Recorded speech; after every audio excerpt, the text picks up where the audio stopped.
Hi, it's Lori with Positive Thanks Living, and this journal is done. I can't fit more into it even if I tried. I suppose I could, but it's still very, very full.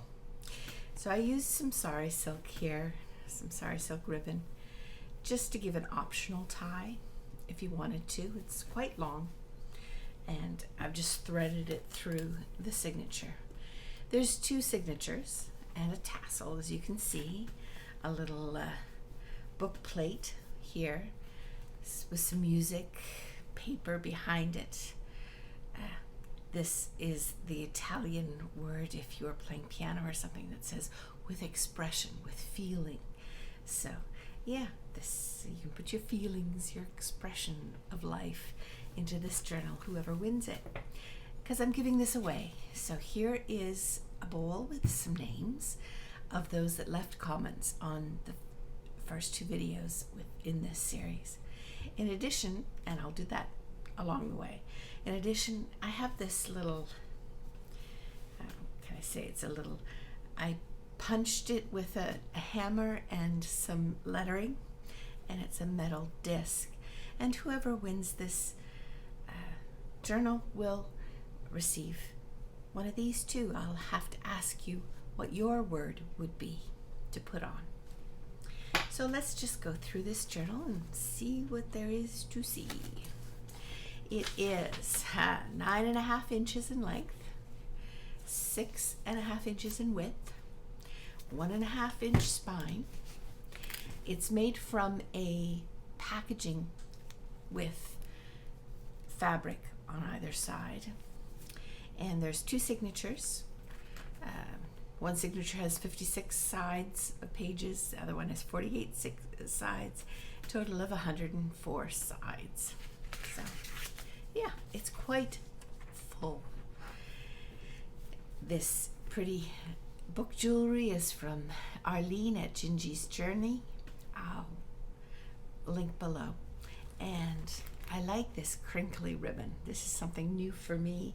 It's from two sisters that are IdeasTimesTwo.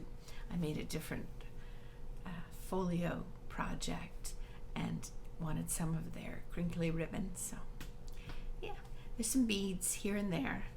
Like on here, beads. See? Little blue beads. And they're all over the journal. If you open it up, you'll see here there's the book board. I try to include one in every journal because for me, I like writing in journals, and if whatever's on the page that's next to it or a little further down is a little bumpy, that annoys me. This is a fabric embellishment. It's with a bulb pin. You can put it wherever you like. And all through here, you'll also see that I have quite a few of these. They're watercolor paper with watercolor on them of the Tim Holtz dies. Here's the first of everything. This is a freebie from Tracy at Love Junk Journals, Tracy Fox, and you can put your name on this, whoever wins this. Now, during the making the ephemera, what I did was I followed Rachel at Roxy Creations list of things she's done since the beginning of the year. There are, and I'm looking for my list. That's what I'm reaching for here. Hang on. So I think I've done 26 or 27 of the elements, and you'll find them all in here. So that's where I got the idea of what pieces of ephemera to add. That's the first one, and it's a pretty little tag that goes in there. Obviously, you can put whatever tag you want in and take stuff out. These are tea-dyed papers, and I've stenciled and I've done some stamping on each of them. Here's another one of these pieces of ephemera from Rachel that I made. This is a glassine bag, and it has a paper flip. And this paper's from 1898. It's a book. You'll see it all through the journal on different things. This little tag has some washi wrapped around it, and that was from Natasha at Treasure Books. She did a video with 10 ways to use washi, and I thought, yeah, I'll just add some washi in there. This is a tag. I used a lot of the things that I got from my friend, my online friend, and she had sent me a big box of ephemera. This here is paper from the late 1800s, and it was falling apart. It's very, very fragile. So what I do is I put some of the white from a paper napkin, I glue it on, and then stencil a little bit, and then I was practicing my watercolor leaves on here, so it's a place to write. Yeah, and this one here is a bookmark. I've been practicing some calligraphy, not really, it's brush script. Anyhow, I just added a little bit here and there. This is a flip from an old window envelope. And some of the pages, all they have it is the tea dye, like this is done with a plastic doily, so you see the design of the doily when you take it up when it's dried. Here's a corner, and here's a little pocket, and here's a little envelope onto this side corner. This is a Tim Holtz die, and so some of the little tags in there. Is this cool how that worked out? And the little dots are from tea dyeing also. Now this is another of the late 1800s book pages, and I have some Edith Holden images in the middle there, and this went into the signature. This paper is so fragile, it didn't hold up to being in the center signature, so what I did was I used a little washi tape just to make sure that it'll be good for you for a length of time. And here we go. Here is a belly band with a tag, some of that early or late 1800s paper. And this is a belly band that was a collage exercise from one of Rachel's videos, and a bow pin with some more beads. Yeah, and just as you go through, you'll see some of the projects that I did from her challenges. Little things tucked in here and there, just a surprise. And here is a brand new postcard.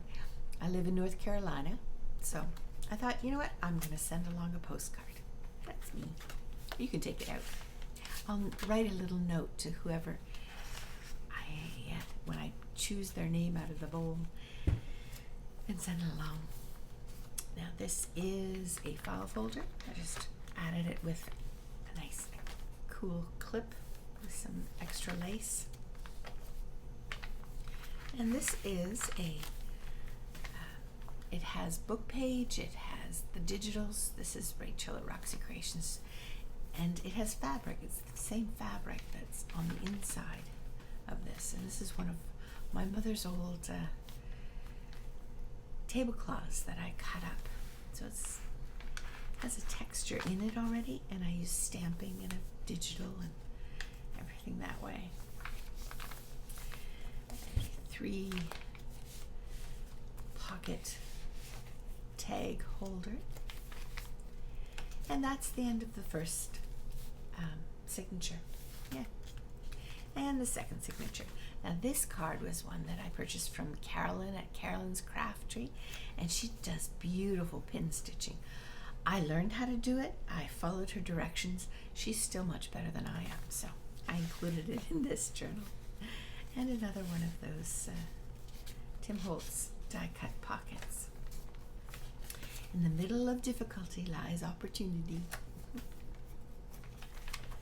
And this is a tab middle. It's one of the last ones that I did.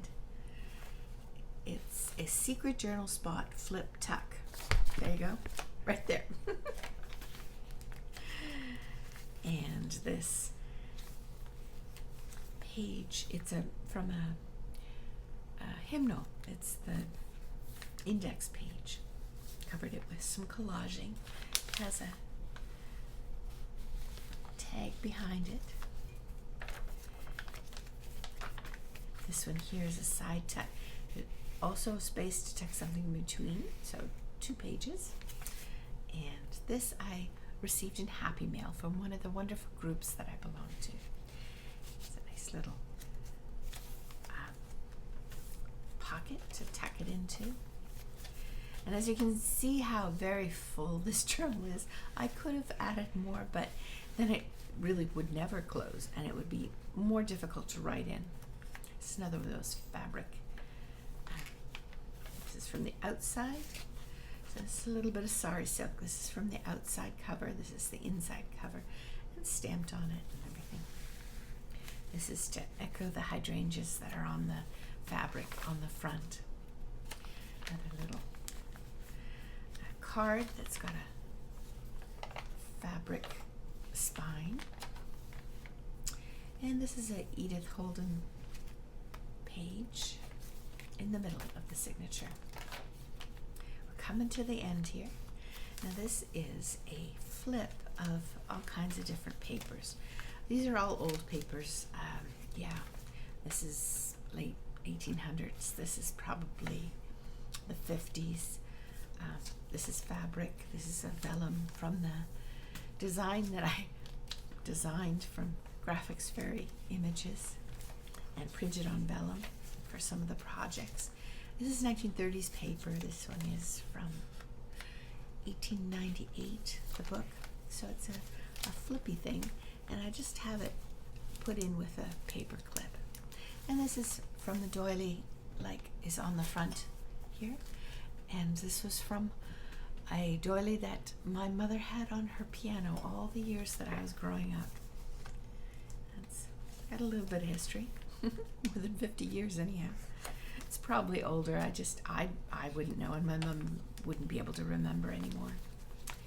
It's a little book page from Rachel, her digitals, and some vellum stickers on there just to add some color and interest. What else?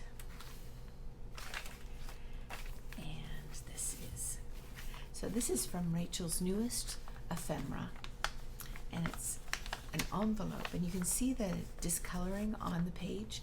That's from the actual digital, the actual original that she digitized. So I cut it out as though it were.